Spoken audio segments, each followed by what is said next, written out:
Assalamualaikum warahmatullahi wabarakatuh. Selamat pagi anak-anak. Alhamdulillah pagi ini kita bisa melanjutkan sejarah kebudayaan Islam. Di pertemuan sebelumnya kita sudah membahas tentang metode dakwah Nabi secara sembunyi-sembunyi dan juga secara terang-terangan.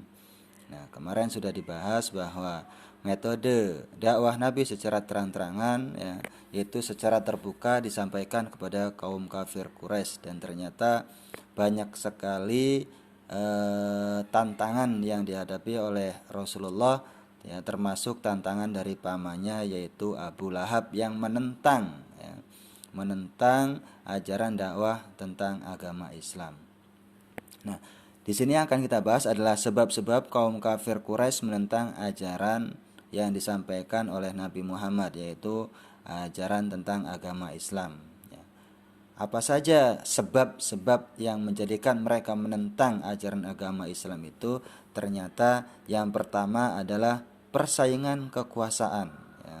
Karena di dalam kehidupan Arab jahiliyah dulu, sebelum Arab menjadi pelopor agama Islam, di situ banyak sekali kaum Quraisy tidak dapat membedakan antara kenabian dan kekuasaan. Jadi anggapannya kalau nabi banyak pengikutnya nanti kekuasaannya akan beralih tangan, padahal tidak seperti itu.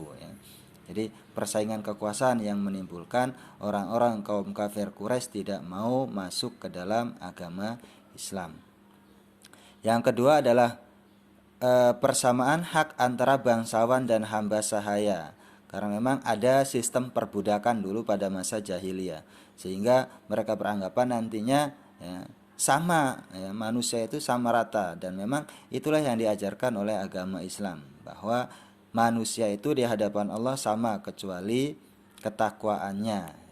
Nah, itu yang membuat orang-orang kafir Quraisy tidak mau untuk memeluk agama Islam. Yang ketiga adalah takut akan hari kebangkitan. Karena dalam agama Islam dijelaskan bahwa adanya surga dan neraka, yang nanti yang beramal baik akan masuk ke dalam surga dan yang beramal buruk atau jelek akan masuk ke dalam neraka. Yang keempat adalah takut meninggalkan agama nenek moyang. Jadi khawatir nanti melupakan jasa-jasa nenek moyangnya, padahal tidak seperti itu. Dalam Islam selalu bertoleransi. Kalau memang itu baik, tidak menyalahi akidah, bisa dilanjutkan begitu. Yang kelima adalah larangan menyembah dan memperjualbelikan berhala. Jadi dalam Islam tidak boleh menyembah dan memperjualbelikan berhala. Nah, itu adalah salah satu ataupun beberapa sebab-sebab kaum kafir Quraisy menentang ajaran agama Islam. Kemudian yang selanjutnya adalah tentang dakwah Nabi Muhammad dan para sahabat.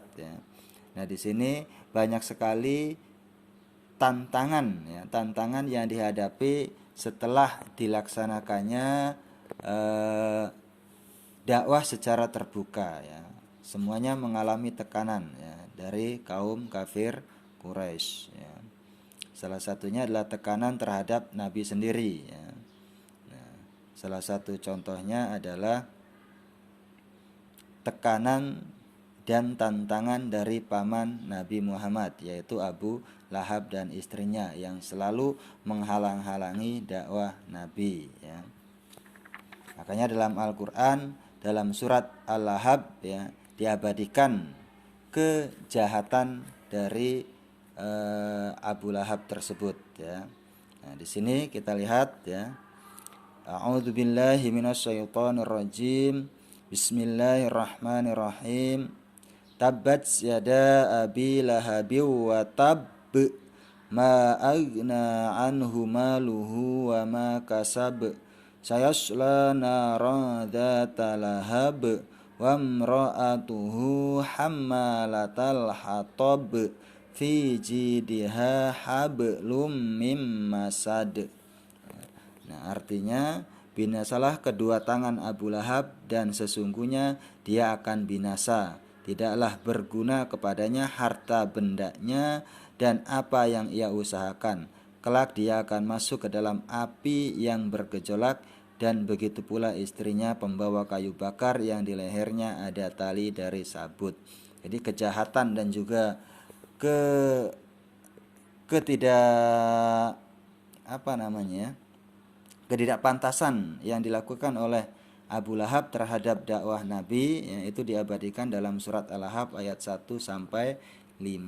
Nah, nanti anak-anak tugasnya adalah membaca surat Al-Lahab, ya, menghafalkan surat Al-Lahab, dihafalkan, ya. Kalau sudah hafal silahkan direkam dan tugasnya dikirim ke Bapak. Itu saja. Assalamualaikum warahmatullahi wabarakatuh.